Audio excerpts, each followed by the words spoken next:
Welcome back to Brainypedia skills. I am Neha, your polity teacher. And आज हम जिस topic में डिस्कस करने वाले हैं वो है ट्रिब्यूनल्स फॉर जस्टिस। आज हम इस वीडियो में देखेंगे कि ट्रिब्यूनल्स क्या होते हैं, ट्रिब्यूनल्स का फॉर्मेशन हमारे संविधान में क्यों किया जाता है, ऐसे कौन कौन सी चीज़ें हैं जो ट्रिब्यूनल्स के बारे में हमें पता होना चाहिए। देखते हैं कि आज हम क्या डिस्कस करने वाले हैं। सबसे पहले हम बात करेंगे कि ट्रिब्यूनल्स क्या होते हैं। Then we will talk about the key features of tribunals की जो हमारे ट्रिब्यूनल्स हैं उनके क्या की फ़ीचर्स होते हैं। इसके बाद हम देखेंगे वो इम्पॉर्टेंट आर्टिकल्स जो कि ट्रिब्यूनल्स के बारे में हमें बताते हैं। हमारे संविधान में, हमारे कॉन्स्टिट्यूशन में ऐसे कौन कौन से आर्टिकल्स हैं जो कि ट्रिब्यूनल्स की बात करते हैं, ये बातें हम आगे करेंगे। Then we will discuss about the types of tribunals, कितने टाइप्स के ट्रिब्यूनल्स हमें इंडिया में देखने को मिलते हैं। After that we will have a quick idea about what tribunals are, and after that we will sum up today's class. And I really hope कि ये सारी ही बातें आपको बहुत अच्छे तरीके से समझ आएंगी। So let's first of all start with the tribunals कि ट्रिब्यूनल्स आखिर क्या होते हैं। Basically tribunals are the special bodies set up by the government to solve specific type of disputes quickly. Usually हमारे यहाँ जब कोई डिस्प्यूट होता है, कोई प्रॉब्लम होती है, तो लोग कोर्ट्स के पास जाते हैं, अपने डिस्ट्रिक्ट कोर्ट हुआ, सबऑर्डिनेट कोर्ट हुआ, हाई कोर्ट या फिर सुप्रीम कोर्ट के पास। लेकिन कई डिस्प्यूट्स ऐसे होते हैं, कई मैटर्स ऐसे होते हैं जिनका समाधान, जिनका सल्यूशन हमें काफ़ी जल्दी चाहिए होता है। तो उस जल्दी समाधान को पाने के लिए हमारे कॉन्स्टिट्यूशन ने ट्रिब्यूनल्स का फॉर्मेशन किया, क्योंकि नो डाउट हमें कोर्ट्स में जाके जस्टिस मिलता है, लेकिन कई बार हमारा जो कोर्ट्स का जो पूरा प्रोसेस होता है, जो जस्टिस का प्रोसेस होता है, हियरिंग्स होती है, वो काफ़ी लंबा चलता है, वो काफ़ी लॉन्ग प्रोसेस होता है। लेकिन अगर कभी हमें किसी ऐसे डिस्प्यूट का, किसी प्रॉब्लम का सल्यूशन जल्दी चाहिए, जल्द से जल्द चाहिए, देन उस कंडीशन में उस चीज़ का सल्यूशन पाने के लिए जल्द से जल्द ट्रिब्यूनल्स का फॉर्मेशन हमारे संविधान के द्वारा किया गया कि भाई ये एक तरीके की स्पेशल बॉडी का फॉर्मेशन हम कर रहे हैं, जिसके द्वारा आप चाहें तो अपने किसी मैटर का, किसी भी डिस्प्यूट का, किसी भी विवाद का जल्द से जल्द आसानी से संवैधानिक तौर पर सॉल्यूशन प्राप्त कर सकते हैं। उसका क्या बोलना चाहिए हिंदी में, निर्वाण, I guess, I don't know about the Hindi word, but हाँ, आप उस चीज़ का जो सल्यूशन है उसे बहुत जल्दी ही पा सकते हैं ट्रिब्यूनल्स के द्वारा। They handle cases related to topics like government job, taxes, environment and more. अब ट्रिब्यूनल्स में ऐसे कौन कौन से केसेस आपको देखने को मिलेंगे, जैसे कि गवर्नमेंट जॉब से रिलेटेड कोई केस है, किसी इंसान की गवर्नमेंट जॉब तो लग गई है लेकिन अपॉइंटमेंट नहीं हो रहा है, या फिर कोई और चीज़ में दिक्कत आ रही है, वेरिफिकेशन में कोई प्रॉब्लम आ रही है, या फिर टैक्स से रिलेटेड कोई प्रॉब्लम यहाँ देखने को मिल रही है हमें, इन्वायरमेंट यानी पर्यावरण को ध्यान में रखते हुए कोई परेशानी, कोई डिस्प्यूट सामने आ रहा है, देन उस कंडीशन में ये सारी ही बातें लेकर आप ट्रिब्यूनल्स के पास जा सकते हैं। अगर आपका कोई भी मुद्दा, कोई भी डिस्प्यूट इनमें से कोई एक है या इन बातों से रिलेटेड है, तो आप कोर्ट की वजह अपना जो डिस्प्यूट है, जो परेशानी है, उसे लेकर ट्रिब्यूनल्स के पास जाके जल्दी से, आसान तरीके से न्याय की प्राप्ति कर सकते हैं। उम्मीद करती हूँ कि ट्रिब्यूनल्स का जो मतलब है वो आपको समझ में आया होगा। Let's talk about the key features of tribunals. Tribunals के क्या की फ़ीचर्स होते हैं। सबसे पहला, they are made by law. Tribunals are created through government laws. अभी जो ट्रिब्यूनल्स का फॉर्मेशन होता है ये गवर्नमेंट लॉज के द्वारा ही किया जाता है। गवर्नमेंट के जो लॉज होते हैं, रूल्स रेगुलेशंस होते हैं, उसके द्वारा ही हमें ट्रिब्यूनल्स का फॉर्मेशन अपने कंट्री में देखने को मिलता है। Fair hearings, they make sure everyone gets a chance to explain their side. यहाँ पे जो हियरिंग्स होती हैं वो काफ़ी फेयर आपको देखने को मिलती हैं। यहाँ पे इस चीज़ को मेक श्योर किया जाता है, पूरा ध्यान रखा जाता है इस बात का कि हर इंसान को अपनी साइड जो है, अपना जो पक्ष है वो रखने का मौका मिले, अपनी बात को ट्रिब्यूनल्स के सामने एक्सप्लेन करने का मौका मिले। इस बात का पूरा ध्यान यहाँ पे ट्रिब्यूनल्स में रखा जाता है, जिसे हम फेयर हियरिंग्स के नाम से जानते हैं। मतलब यदि आपका कोई केस, कोई भी बात यहाँ पे ट्रिब्यूनल के सामने रखी जा रही है, आप कोई समस्या लेकर ट्रिब्यूनल्स के सामने गए हैं, ऑफकोर्स दो पक्षों के बीच में, दो पार्टीज़ के बीच में ही डिस्प्यूट होता है, तो दोनों को बराबरी का मौका दिया जाएगा कि आप दोनों ही अपनी जो बातें हैं, अपने जो इश्यूज़ हैं, जो भी डाउट हैं, वो ट्रिब्यूनल्स के सामने रखें और अपनी सारी चीज़ों को ओपन अप होके यहाँ पे सभी के सामने पेश करें। No complex rule. Tribunals are not as strict as court in following rules. अभी जो हमारे ट्रिब्यूनल्स होते हैं यहाँ पे हमें कोई भी कॉम्प्लेक्स रूल्स देखने को नहीं मिलते, कोई भी जटिल प्रोसेस हमें देखने को नहीं मिलती। यहाँ पे सारी ही चीज़ें काफ़ी आसान तरीके से की जाती हैं। यहाँ पे जैसे कोर्ट में काफ़ी स्ट्रिक्ट रूल फॉलो किए जाते हैं कि एक दिन में कुछ लिमिटेड टाइम में ही आपको हियरिंग्स देखने को मिलेगी। उसके बाद जब नेक्स्ट हियरिंग दे दी तभी आपका जो नेक्स्ट हियरिंग का टाइम है उसके पहले बीच में आप कोर्ट में जाके चीज़ें डिस्कस नहीं कर सकते, या और भी बहुत सारे कॉम्प्लेक्स रूल्स होते हैं जो कि हमें कोर्ट्स के रिगार्डिंग देखने को मिलते हैं इंडिया में। लेकिन if we talk about tribunals, तो ट्रिब्यूनल्स के ऐसे कोई भी रोल हमें यहाँ पे अपने देश में देखने को नहीं मिलेंगे। ट्रिब्यूनल्स के जो रूल्स होते हैं, रेगुलेशंस होते हैं, वो काफ़ी सिंपल होते हैं। Experts involved. People in tribunals know a lot about specific topic of these case. अब यहाँ पे ट्रिब्यूनल्स के जो मेंबर्स रहने वाले हैं वो भी काफ़ी एक्सपर्ट लोग रहते हैं। ऐसे ही किसी को भी उठा के ट्रिब्यूनल का मेंबर नहीं बनाया जाता। ये जो हमने कुछ टॉपिक्स यहाँ पे देखे थे, for example wait a second, sorry, for examples government job हुआ, टैक्स हुआ, या फिर इन्वायरमेंट हुआ।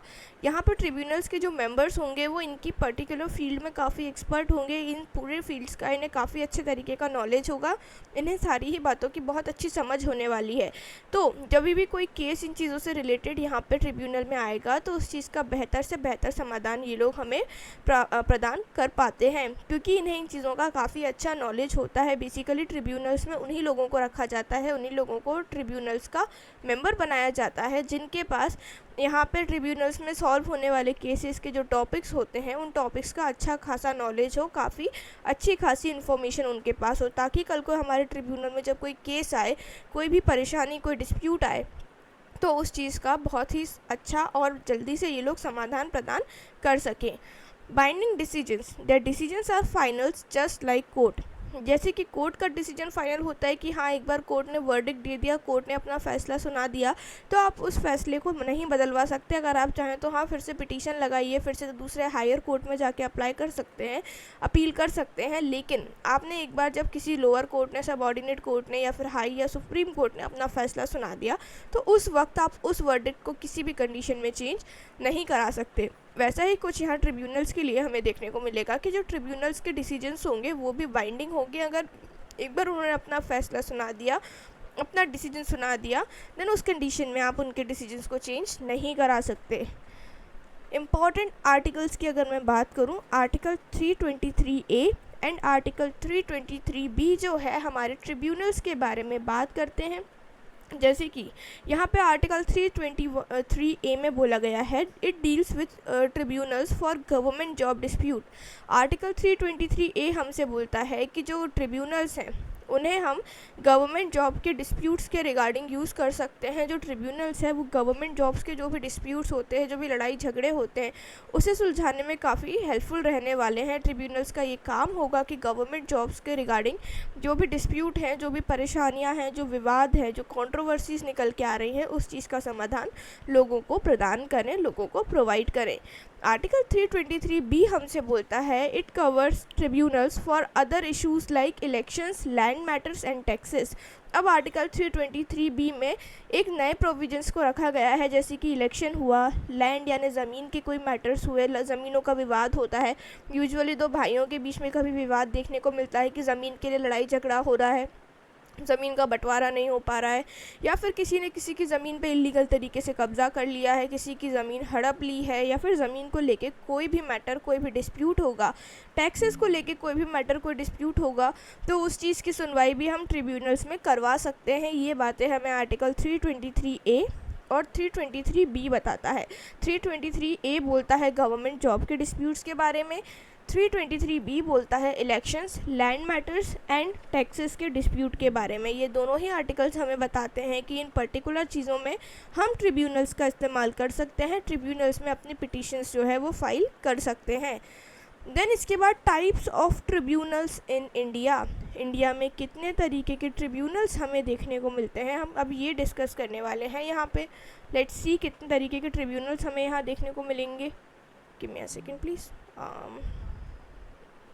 I guess now it's perfect. हाँ, let's continue. So types of tribunals की यदि मैं बात करूं, सबसे पहला होता है एडमिनिस्ट्रेटिव ट्रिब्यूनल। एडमिनिस्ट्रेटिव ट्रिब्यूनल क्या होता है? Administrative tribunal is for solving problems of government employees. Government employees की जो परेशानियां होंगी, जो भी दिक्कतें होंगी, जो भी प्रॉब्लम्स होंगी, उनको सॉल्व करने के लिए एडमिनिस्ट्रेटिव ट्रिब्यूनल्स का फॉर्मेशन किया जाता है। मान लीजिए किसी गवर्नमेंट एम्प्लॉयज़ को लगता है कि उनकी सैलरी जो है वो काफ़ी कम है, वर्किंग आवर्स बहुत ज़्यादा हैं, या फिर उन्हें इनफ छुट्टियां नहीं मिलती, या फिर कोई और डिस्प्यूट है, मान लीजिए उन्हें ट्रांसफ़र चाहिए, उनका ट्रांसफ़र नहीं हो पा रहा है उन्हें, या फिर कोई और इशू है अपनी गवर्नमेंट जॉब के रिगार्डिंग, तो उस कंडीशन में इन चीज़ों के समाधान के लिए, इन चीज़ों के सोल्यूशन के लिए एडमिनिस्ट्रेटिव ट्रिब्यूनल का फॉर्मेशन किया गया है। देन इसके बाद टैक्स ट्रिब्यूनल। टैक्स ट्रिब्यूनल का तो नाम से ही पता चल रहा है ये किसके लिए होने वाला है, टैक्सेस के लिए। टैक्स के रिगार्डिंग जो भी परेशानियां होंगी, जो भी विवाद होंगे, जो भी सॉल्यूशंस चाहिए होंगे टैक्स के रिगार्डिंग, उसके लिए यहाँ पे टैक्स ट्रिब्यूनल्स का फॉर्मेशन जो है वो किया गया है। Environment tribunal looks into cases about pollution and protecting natures. यहाँ पे भी एनवायरमेंट ट्रिब्यूनल के नाम से पता चल रहा है कि किसके बारे में यहाँ पे काम होने वाले हैं, एनवायरमेंट के बारे में। It talks about the pollution and protecting nature. अब ट्रिब्यूनल्स जो एनवायरमेंट वाले होंगे वो बेसिकली पॉल्यूशन के बारे में काम करेंगे, पॉल्यूशन के रिगार्डिंग जो कंप्लेंट्स आएंगी या पॉल्यूशन के रिगार्डिंग जो भी समस्याएं होंगी, या फिर हमारे नेचर को, हमारे पर्यावरण को बचाने के लिए जो काम होंगे, जो भी डिसीजन मेकिंग होगी, या पर्यावरण के रिगार्डिंग मतलब अगेंस्ट में किसी ने कंप्लेन करी कि भाई यहाँ पे पेड़ों की कटाई बहुत ज़्यादा हो रही है, या फिर यहाँ पे कोई और समस्या हमें ज़्यादा देखने को मिल रही है, प्लांटेशन नहीं हो रहा है, जो लकड़ियाँ हैं वो काफ़ी ज़्यादा काटी जा रही हैं। जैसे कि अभी प्रेजेंट में तेलंगाना में हमें ऐसा एक डिस्प्यूट देखने को मिल रहा है जहाँ पे बहुत ज़्यादा जो एरिया था, लैंड एरिया जंगल का, उसे काट दिया गया एक कंस्ट्रक्शन के लिए। तो इस तरीके के जो केसेस होते हैं उन्हें, उनके लिए, उनके सॉल्यूशंस के लिए एनवायरमेंट ट्रिब्यूनल्स का फॉर्मेशन किया गया है। देन इसके बाद आर्म्ड फोर्सेस की मैं बात करना चाहूँगी। आर्म्ड फोर्स ट्रिब्यूनल्स जो होते हैं, यहाँ पे भी हमें नाम पता चल रहा है, आर्म्ड फोर्स मतलब मिलिट्री की बात होने वाली है। यहाँ पे मिलिट्री के जो भी प्रॉब्लम्स होंगे, जो भी समस्याएं होंगे मिलिट्री में काम करने वाले लोगों की, जो हमारे आर्मी के जो लोग होंगे उनको जो समस्याएं होंगी, जो भी उनकी परेशानियां होंगी, उस चीज़ के सल्यूशन के लिए यहाँ पे आर्म्ड फोर्स ट्रिब्यूनल का फॉर्मेशन किया गया है। देखिए, सारे ही ट्रिब्यूनल्स के नेम से पता चल रहा है कि किस ट्रिब्यूनल का क्या काम है। एडमिनिस्ट्रेटिव ट्रिब्यूनल गवर्नमेंट एम्प्लॉयज़ के लिए, टैक्स ट्रिब्यूनल टैक्सेस के लिए, एनवायरमेंट ट्रिब्यूनल एनवायरमेंट और पॉल्यूशन के लिए, आर्म्ड फोर्स ट्रिब्यूनल हमारे मिलिट्री पर्सनल्स के लिए जो उन्हें प्रॉब्लम्स होती हैं सैलरी को लेके, वेजेस को लेके, या फिर कोई और परेशानी उनकी जो जॉब्स होती हैं उनको लेके यहाँ पे हमें देखने को मिलता है आर्म्ड फोर्स ट्रिब्यूनल। ये सारे ही तरीके के ट्रिब्यूनल्स जो हैं अलग अलग तरीके से इसीलिए बनाए गए ताकि अलग अलग फील्ड में, अलग अलग जगह पे, अलग अलग टॉपिक्स में ये लोग बेहतर तरीके से कार्य कर सकें और बेहतर तरीके से सॉल्यूशन जो हैं लोगों को प्रोवाइड कर सकें। Tribunals are meant to provide quick solutions, but sometimes they face challenges like delays or questions about fairness. अब जो ट्रिब्यूनल्स होते हैं ना, यहाँ पे हमें काफ़ी आसानी से, काफ़ी जल्दी सॉल्यूशंस मिल जाते हैं, लेकिन उसके बाद भी ट्रिब्यूनल्स पे कई बार सवाल उठाए जाते हैं उनकी फेयरनेस को लेके कि भाई आपने ये जो फैसला सुनाया है हमें नहीं लगता कि ये फेयर इनफ है, हमें नहीं लगता कि आपका ये जो डिसीजन है ये सही है, ये करेक्ट है। हालांकि कई बार हमें ट्रिब्यूनल्स में भी डिलेस देखने को मिल जाते हैं। ट्रिब्यूनल्स का जो डिसीजन मेकिंग होता है उसमें हमें डिलेस यानी देरी देखने को मिलती है, लेकिन मोस्ट ऑफ द टाइम जो ट्रिब्यूनल्स के सॉल्यूशंस होते हैं वो क्विक होते हैं। ट्रिब्यूनल्स काफ़ी जल्दी, काफ़ी कम समय में जो फैसले होते हैं, जो डिसीजन मेकिंग होती है उसे कर लेते हैं। तो आज की क्लास में हमने डिस्कस किया कि किस तरीके से ट्रिब्यूनल्स का फॉर्मेशन होता है, ट्रिब्यूनल्स एग्जैक्टली क्या होते हैं। बेसिकली ट्रिब्यूनल्स कुछ इस तरीके की हमारी बॉडी होती है कि जिनका फॉर्मेशन हम जल्दी से जल्दी न्याय पाने के लिए करते हैं कि भाई आपको छोटे मोटे जो प्रॉब्लम्स होते हैं, जो छोटे मोटे सॉल्यूशंस होते हैं, उसके लिए आपको कोर्ट कचहरी के चक्कर ना काटने पड़े और आपको जल्दी से आपकी समस्या का समाधान मिल जाए, इसके लिए यहाँ पे ट्रिब्यूनल्स का फॉर्मेशन किया गया। अब मैं आपसे यहाँ पे एक सवाल पूछना चाहूँगी कि ट्रिब्यूनल्स जो हैं एक कॉन्स्टिट्यूशनल बॉडीज़ हैं या फिर एक नॉन कॉन्स्टिट्यूशनल बॉडी? आप मुझे कमेंट सेक्शन में ज़रूर बताइए। I really want to know कि जो हमारे ट्रिब्यूनल्स हैं जस्टिस के लिए जिनका फॉर्मेशन किया गया है वो एक कॉन्स्टिट्यूशनल बॉडी है या फिर नॉन कॉन्स्टिट्यूशनल बॉडी। आप प्लीज़ मुझे कमेंट सेक्शन में इसका आंसर बताइएगा। अब मैं वापस से ट्रिब्यूनल्स पे आना चाहूँगी। बेसिकली ट्रिब्यूनल्स का फॉर्मेशन इसीलिए किया गया है हमारे संविधान के द्वारा, ताकि जो छोटे मोटे मुद्दे होते हैं, जो थोड़े बहुत डिस्प्यूट्स होते हैं, उनके लिए इंसान को हर बात के लिए कोर्ट्स के पास ना जाना पड़े, हाई कोर्ट, सुप्रीम कोर्ट या फिर जो भी सबॉर्डिनेट कोर्ट्स हैं वहाँ पे ना जाना पड़े, क्योंकि जो कोर्ट्स होते हैं उनका जो प्रोसीजर होता है वो काफ़ी लेंदी होता है, काफ़ी टाइम टेकिंग होता है। तो अगर आप कई डिस्प्यूट, हर छोटे मोटे डिस्प्यूट के लिए यहाँ पे कोर्ट्स के पास जाने लगेंगे तो काफ़ी लंबा समय जो है आपका भी बर्बाद होगा, साथ ही साथ कोर्ट्स का भी बर्बाद होगा। तो जो थोड़े बहुत डिस्प्यूट्स होते हैं उनके सोल्यूशन के लिए और आपको जल्दी से जल्दी बेहतर समाधान मिले, इस चीज़ के लिए ट्रिब्यूनल्स का फॉर्मेशन किया गया। आई रियली होप कि ट्रिब्यूनल्स का जो मतलब है वो आपको समझ में आया होगा। फिर हम लोगों ने ट्रिब्यूनल्स की डेफिनेशन देखी थी। देन हम लोगों ने यहाँ पे की फीचर्स देखे थे कि भाई ऐसे कौन कौन से की फीचर्स हैं ट्रिब्यूनल्स के। सबसे पहला हमने देखा कि they are made by law. फिर हमने देखा कि इनकी जो हियरिंग्स होती हैं वो काफ़ी फेयर होती हैं, हर साइड को, हर इंसान को अपना पक्ष रखने का, अपनी बात रखने का जो एक मौका होता है, चांस होता है, वो दिया जाता है। फिर हमने देखा कि इनके जो रूल्स होते हैं, रेगुलेशंस होते हैं, वो इतने कॉम्प्लेक्स नहीं होते। वहीं अगर हम कोर्ट्स की बात करें तो हमारे जो कोर्ट्स होते हैं उनके रूल्स रेगुलेशंस काफ़ी स्ट्रिक्ट देखने को मिलते हैं हमें। तो यहाँ पे ये सारी ही बातें हमें देखने को मिली। देन इसके बाद यहाँ पे जो मेंबर्स होते हैं ट्रिब्यूनल्स के, जो कि यहाँ पे डिसीजन मेकिंग करने वाले हैं, वो भी अपनी अपनी फील्ड के एक्सपर्ट्स होते हैं।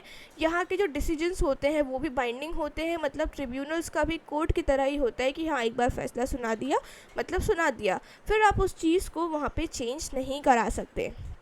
Then we discussed about important articles related to the tribunals, जिसमें हमने article 323A and article 323B के बारे में बातें करी। फिर हमने देखा कितने तरीके के, कितने टाइप्स के ट्रिब्यूनल्स देखने को मिलते हैं। तो मेजरली हमें 4 तरीके के ट्रिब्यूनल्स अपने संविधान में देखने को मिलते हैं। सबसे पहला एडमिनिस्ट्रेटिव ट्रिब्यूनल, जो कि गवर्नमेंट एम्प्लॉयज़ की बात सुनने के लिए है। टैक्स ट्रिब्यूनल, जो कि टैक्स से रिलेटेड मैटर्स को सॉल्व करने के लिए है। उसके बाद इन्वायरमेंट ट्रिब्यूनल, जो कि इन्वायरमेंट और पोल्यूशन से रिलेटेड समस्याओं के समाधान के लिए है। आर्म फोर्स ट्रिब्यूनल, जो कि मिलिट्री पर्सनल्स को जो परेशानियां होती हैं अपनी जॉब के रिगार्डिंग, अपनी वर्क के रिगार्डिंग, उन चीज़ों के समाधान के लिए है। यही सारी बातें हमने आज इस वीडियो में डिस्कस करी। हमने ओवरऑल आइडिया देखा कि भाई ट्रिब्यूनल्स आखिर क्या होते हैं, किस तरीके से इनके फंक्शंस होते हैं, किस तरीके से ये वर्क करते हैं, इनके क्या इंपॉर्टेंट आर्टिकल्स होते हैं, किस प्रकार के होते हैं। मेजरली 4 तरीके के होते हैं। तो एक जो ओवरऑल आइडिया था हमारे ट्रिब्यूनल्स के रिगार्डिंग, वो हमने आज की क्लास में डिस्कस किया। मैं उम्मीद करती हूँ कि ट्रिब्यूनल्स का मतलब मैं आपको बहुत ही आसान भाषा में समझा पाई। And if you like the video, please like the video and do tell me in the comment section कि हमारा जो ट्रिब्यूनल्स है वो एक कॉन्स्टिट्यूशनल बॉडी है या फिर non constitutional body. I really hope you like the video. Please subscribe to our channel if you are enjoying watching the sessions of Indian polity by me. Until then, stay healthy and stay happy.